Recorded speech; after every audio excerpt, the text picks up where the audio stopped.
ذکر ہے کہ خراسان کا ایک مشہور فقیہ بغداد آیا تو خلیفہ ہارون رشید کو بھی اس سے ملاقات کا شوق پیدا ہوا، تو اس نے اسے دربار میں بلایا، گرم جوشی سے اس کا خیر مقدم کیا اور بڑی قدر و منزلت کے ساتھ اپنے پاس بٹھایا۔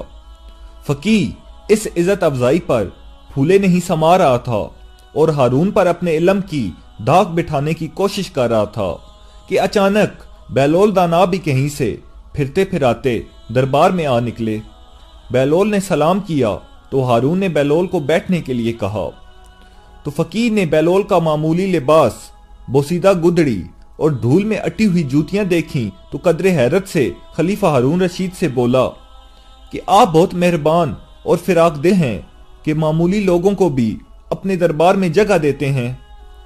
تو بہلول دانا اپنی جگہ سے اٹھے اور اپنی عصا زمین پر مارتے ہوئے اس فقیہ کے قریب پہنچے اور بولے، قبلہ گستاخی معاف، آپ اپنے ناقص علم پر کیوں اس قدر مغرور ہیں؟ آپ میری ظاہری حالت کا خیال نہ کیجئے اور میرے ساتھ علمی مباحثہ کرنے کے لیے تیار ہو جائیں تاکہ آپ کو پتہ چلے کہ آپ کچھ بھی نہیں جانتے۔ تو فقیہ نے غلط انداز سے حضرت بہلول کی طرف دیکھا اور بولا کہ میں نے سنا ہے کہ تو پاگل ہے اور میں پاگلوں سے مباحثہ نہیں کرتا۔ تو بہلول دانا نے مزے سے کہا، میں نے کب کہا کہ میں پاگل نہیں ہوں؟ میں تو اپنے پاگل پن کا خود اقرار کرتا ہوں، مگر آپ ہیں کہ آپ کو اپنی کم علمی کا کچھ پتہ نہیں ہے۔ تو ہارون نے قہر آلود نگاہوں سے بہلول کی طرف دیکھا اور بولا، بہلول خاموش رہو، تمہیں معلوم نہیں کہ یہ خراسان کے نامور فقیہ ہیں؟ تو بہلول نے اطمینان سے کہا، اسی لیے تو میں چاہتا ہوں کہ یہ مجھ سے علمی مباحثہ کر لیں۔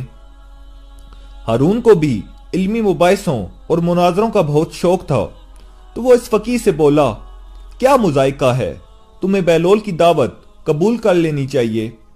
تو فقیہ بولا، تو پھر میری ایک شرط ہوگی۔ تو ہارون نے اجازت دی اور بولا، تم جیسی چاہو شرائط طے کر لو۔ تو فقیہ بولا کہ میری شرط یہ ہے کہ میں بہلول سے ایک معمہ پوچھوں گا، اگر اس نے درست جواب دے دیا تو اسے 1000 اشرفیاں دوں گا، اور اگر یہ ناکام رہا تو مجھے 1000 اشرفیاں دینے کا پابند ہوگا۔ تو بہلول دانا مسکرائے اور بولے کہ ہم فقیروں کے پاس مال دنیا کہاں، ہاں میں خود کو آپ کے سپرد کر سکتا ہوں کہ آپ ایک غلام کی طرح مجھ سے کام لیں اور اپنی 1000 اشرفی پوری کر لیں، اور اگر میں 1000 اشرفی جیت گیا تو وہ تو ناداروں اور محتاجوں کا حصہ ہے ہی، کہ امیر المومنین حضرت علی مرتضیٰ فرماتے ہیں کہ جہاں بھی دولت ضرورت سے زیادہ ہے وہاں یقیناً کسی حقدار کا حق ضائع ہو رہا ہے۔ تو فقیہ نے کہا کہ مجھے منظور ہے، اور کیا تم تیار ہو کہ میرا معمہ حل کرو؟ تو بہلول نے جواب دیا، بے شک میں تیار ہوں، آپ عرض کریں۔ تو فقیہ نے ہارون سے پوچھا، علی جاں آپ کی بھی اجازت ہے؟ تو ہارون نے شاہی انداز سے کہا کہ اجازت ہے۔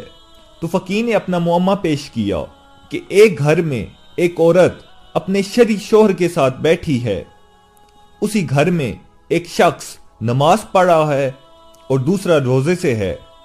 اچانک دروازے پر دستک ہوتی ہے اور ایک ایسا شخص اندر داخل ہوا کہ جس کے آ جانے سے شوہر اور بیوی ایک دوسرے پر حرام ہو گئے، نماز پڑھنے والوں کی نماز باطل ہو گئی اور روزے دار کا روزہ بھی باطل ہو گیا۔ تو کیا تم بتا سکتے ہو کہ باہر سے آنے والا شخص کون ہے؟ تو دربار میں سناٹا چھا گیا اور لوگ ایک دوسرے کا منہ تکنے لگے۔ تو بہلول دانا نے جلدی سے کہا کہ گھر میں داخل ہونے والا شخص اس عورت کا پہلا شوہر ہے جو سفر پر گیا ہوا تھا، جس کے بارے میں یہ خبر ملی تھی کہ دوران سفر انتقال کر گیا ہے۔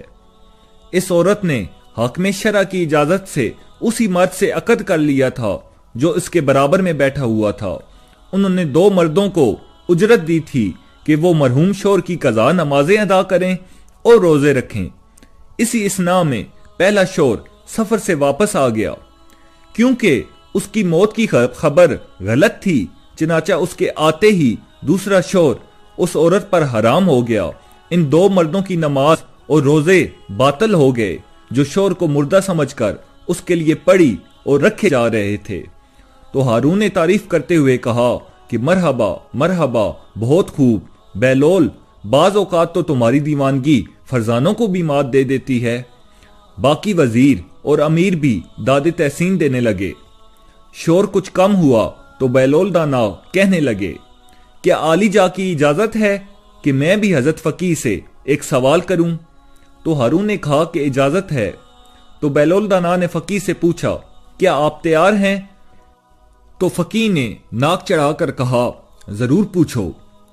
تو بیلول دانا بولے کہ فرض کریں کہ ہمارے پاس ایک مٹکا شیرہ اور ایک مٹکا سرکہ موجود ہے، ہم اس سے سکنجبین تیار کرنے کے لیے ایک پیالہ سرکہ اور ایک پیالہ شیرہ مٹکوں میں سے نکالتے ہیں اور دونوں کو کسی برتن میں ملا دیتے ہیں۔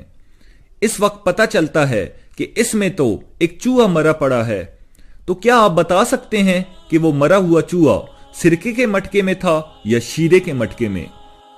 ہارون محفوظ ہوا اور اہل دربار بھی مسکرائے۔ سب کی نگاہیں فقیہ پر لگی ہوئی تھیں کہ وہ اس معامے کو کس طرح حل کرتا ہے۔ وہ گہری سوچ میں غرق ہو گیا اور بہت دیر تک ایک لفظ بھی نہ بول سکا۔ تو خلیفہ ہارون رشید اتنا انتظار نہ کر سکا اور بولا کہ بیلول نے تو تمہارا معامہ حل کرنے میں ایک لمحہ بھی نہیں لگایا تھا، تمہیں بھی اس کے سوال کا جواب اسی طرح دینا چاہیے۔ تو فقیہ نادم سا ہو گیا، اس کی نگاہیں جھک گئیں، اسے اپنی کم علمی کا اعتراف کرنا ہی پڑا اور بولا کہ عالی جا، میں یہ معامہ حل نہیں کر سکتا۔ تو ہارون نے بیلول کی طرف دیکھا اور بولا، بیلول، بہتر یہی ہے کہ تم خود اس معامے کو حل کر دو۔ تو بیلول دانا مسکرائے اور بولے، کیا حضرت فقیہ اب بھی اپنی ناسمجھی کے قائل ہوئے ہیں یا نہیں؟ تو فقیہ بولا کہ بیلول، تم نے مجھے احساس دلا دیا ہے کہ علم کی کوئی حد نہیں، کسی کی ظاہری حالت کو دیکھ کر اسے کم تر خیال نہیں کرنا چاہیے۔ تو بیلول دانا بولے، تو سنیے جناب، ہمیں چاہیے کہ اس چوہے کو سکنجبین سے نکال کر اچھی طرح دھو لیں، پھر اس کا پیٹ چاک کریں۔ اگر اس کے پیٹ میں سرکہ ہوا تو سمجھیں کہ وہ سرکے کے مٹکے میں تھا، اور اگر شیرہ ہوا تو پھر اس نے شیرے میں ڈبکی لگا کر جان دی ہے، لہذا جو کچھ بھی اس کے پیٹ میں ہوا اس شے کے مٹکے کو ضائع کر دینا چاہیے۔ تو اہل دربار اش اش کر کر اٹھے۔ ہارون بھی بہت محفوظ ہوا، اس نے بیلول کو آفرین کہی۔ فقیہ نے سر جھکایا اور 1000 اشرفی اس کے سامنے ڈھیر کر دیں۔ تو بیلول دانا نے تمام اشرفیاں سمیٹ کر اپنی جھولی میں ڈالیں اور محل سے باہر نکلتے ہی ضرورت مندوں میں بانٹنے لگے۔ جب وہ اپنے بسیرے پر پہنچے تو ان کی جھولی خالی تھی۔ اللہم صلی علی محمد و آل محمد۔